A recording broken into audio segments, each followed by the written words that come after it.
Welcome to the Deep Dive. Today we're tackling a really big question, one that sits right at the heart of, well, aspiration. How do we actually choose to succeed? Mm. I mean, Mm. have you ever had this, like, brilliant idea or a goal you really wanted, but then it just kind of fizzles out, lost in Ah. the everyday stuff? Oh, absolutely. We all know that feeling. Right, we all want more, we want to reach higher, but turning that into reality often feels like, I don't know, wading through fog. So that's our mission today. And that exact feeling, that fizzling out, is precisely what our source material for this deep dive gets right into. It suggests success isn't just, luck or some one-time thing. Okay. It's more like an ongoing process, something fueled by very deliberate, very intentional choices you make every single day. Think of it as a roadmap. I like that roadmap. And yeah, this source, it isn't just telling you to think positive or something generic like that. It's practical. It's about shifting your mindset, sure, but then acting on it. Exactly. Mindset, action, and then resilience. Resilience, right, for when things inevitably go sideways. So if you're looking for, like, a clear path to personal growth, something actionable, you're definitely in the right place. Okay, let's unpack this. Let's do it. So the source insists we have to start with a mindset. It calls this the mindset shift beyond wishing.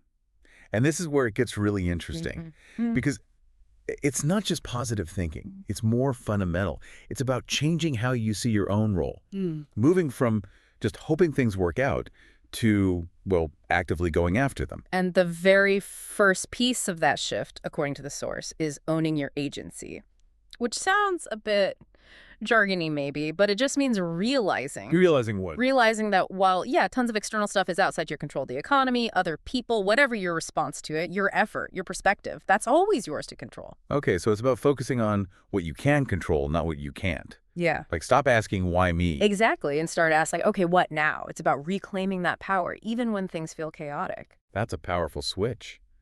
And then, building on that, the source talks about embracing growth, which is more than just learning from mistakes, right? Oh, much more. It's about actively seeing every challenge, every stumble, even what feels like a total failure, seeing it as data, like invaluable data. Data. How so? Well, the source reframes failure. It's not an endpoint. It's more like accelerated learning data. It's feedback that helps you correct course faster than just trying things randomly. These moments, they basically compress learning. Huh. Accelerated learning data. I like that framing. It takes the sting out of failure, doesn't it? It really does, and this connects to the next point, cultivating optimism. But again, it's a very grounded kind of optimism. Not just happy thoughts. Right, not ignoring reality. The source calls it strategic optimism. It means consciously looking for the silver lining, yeah, but looking for it so you can find actionable solutions. So it's practical. Focus on the way forward, not just the problem itself. Precisely. And fostering that belief, that deep down belief that you can figure things out, you can overcome obstacles. Optimism here isn't just a feeling, it's a strategic tool you deploy. Strategic optimism. That's a great distinction. Yeah. Okay, but like we all know, a great mindset isn't enough on its own. Definitely not. And the source is pretty blunt about this. It says, and I'm quoting here, a choice without action is just a wish. Which, ouch. But it's true, right? It really cuts through. You've got to move from thinking to doing. Exactly. Right. So this next part is all about translating that mindset into concrete steps, intentional steps that lead to actual results. And the absolute starting point for action, the source really hammers this home, is defining your succeed. Like really getting specific. Not just, I want to be successful. No, way beyond that. What does success look like specifically for you? Is it launching that project you've dreamt about? Is it mastering a really tricky skill, hitting a fitness goal, making a career change? You need clarity. Because, as the source warns, vague goals lead to vague efforts.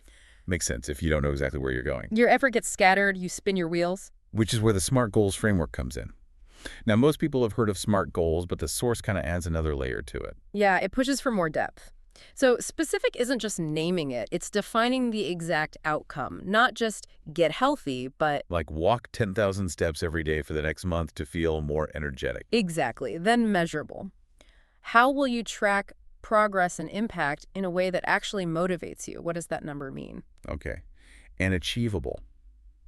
Not just is it possible, but is it realistic for you right now? And what do you need to get or learn to make it achievable? Precisely. And relevant. This one's key. Does it align with your core values, your purpose? Does it feel like an extension of who you want to be? So it feels less like a chore and more meaningful. Yes. And finally, time-bound. Not just a deadline, but something that creates urgency, a commitment, maybe even micro deadlines along the way. That really does add more nuance to the standard SMART idea. Okay, so you got your specific resonant goal. What next? Well, the source gets super practical here. First, break it down. Big goals can feel overwhelming. Totally paralyzing sometimes. So you chop it up into really small, manageable tasks, almost ridiculously small sometimes. And here's the kicker. You celebrate every tiny win. Celebrate the small stuff. Absolutely. It's not just about checking boxes. It builds momentum. It reinforces the habit in your brain. It keeps you from burning out, like building an internal engine. An internal momentum engine. I like that. And alongside breaking it down, the source talks about prioritize ruthlessly. Yes, because we're all drowning in demands, emails, notifications. Tell me about it. So how do you figure out what's actually important? What really moves the needle on that big goal you defined? The source suggests something like an impact-effort matrix. Basically, you look at tasks based on how much impact they'll have on your goal versus how much effort they take. Impact versus effort. Okay. You focus hard on the high-impact, low-effort stuff. First, the quick wins. Then you tackle the high-impact, high-effort things strategically. And crucially, With that, you gotta learn to say no. Say no to the things, even appealing things, that don't directly serve your defined goal. It's about conscious exclusion. saying no. Mm. That's tough, but yeah, incredibly important for focus. Okay, what other actions does the source push for? Well, there's learn continuously, which sounds obvious, but it means really staying curious, seeking out knowledge, being open to new ways of doing things. Adaptability is key. Especially now things change so fast. Exactly. And linked to that is embrace discomfort.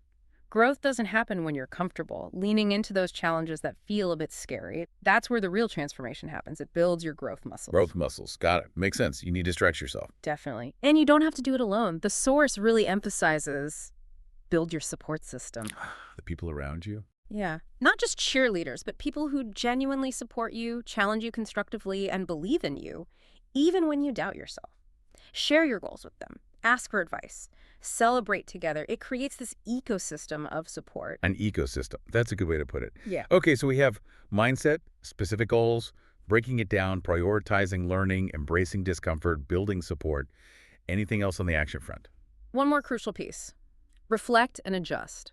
It's not set it and forget it. You need to regularly pause and honestly review your progress. See what's working, what's not. Exactly.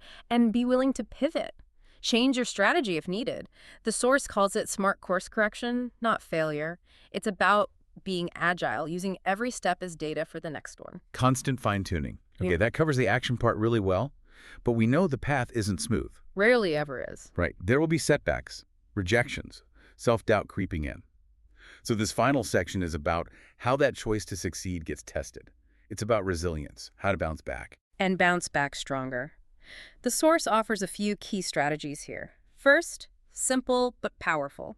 Expect obstacles. Just assume they're coming. Pretty much. Challenges aren't a sign you're wrong, they're just part of the journey.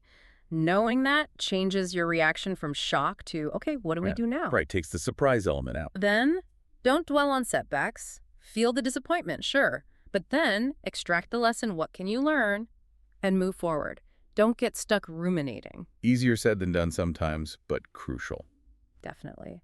And that leads back to reframe failure. We touched on this. It's not an endpoint, it's data. What did this failure teach me? How can I use that information next time? This reframing is absolutely central to keeping going long term. Every stumble becomes a stepping stone. Turning stumbles into stepping stones. I really like that image. What about when your motivation just tanks? When you feel like giving up? That's when you maintain your why. Remember why you started this in the first place. That core reason, that initial purpose. Reconnecting with that is incredibly powerful fuel. It's your anchor. Your anchor. Good one. Keeps you grounded when things get tough. And finally, maybe the most important for the long haul, practice self-compassion. Be kind to yourself. Yes, but it's not about making excuses. It's about acknowledging the effort, recognizing you're human, giving yourself grace when things aren't perfect. It's the inner strength you need to pick yourself up and try again without beating yourself up. That seems really vital for sustainability. You can't just grind yourself down. Exactly. Resilience isn't just toughness, it's also about kindness to yourself. Okay, so wrapping this up, We've covered these three big pillars for choosing to succeed. First, that mindset shift, moving from wishing to doing. Owning your agency, embracing growth, strategic optimism. Second, taking those intentional actions, defining your success, Yeah. smart goals, breaking it down, prioritizing, learning, embracing discomfort, building support. And reflecting and adjusting along the way. Right. And third, building that resilience, expecting obstacles, reframing failure, maintaining your why, and practicing self-compassion. They all work together, don't they? Yeah. Absolutely interconnected. And the source leaves us with this powerful reminder, something like, every single day gives you a fresh chance to reaffirm your choice, your commitment. The power is always within you, right now. It really puts the ball back in your court, doesn't it? Regardless of past stumbles or current circumstances. Completely. The choice is always there to be made. Which brings us to the final thought from the source, a question for you listening.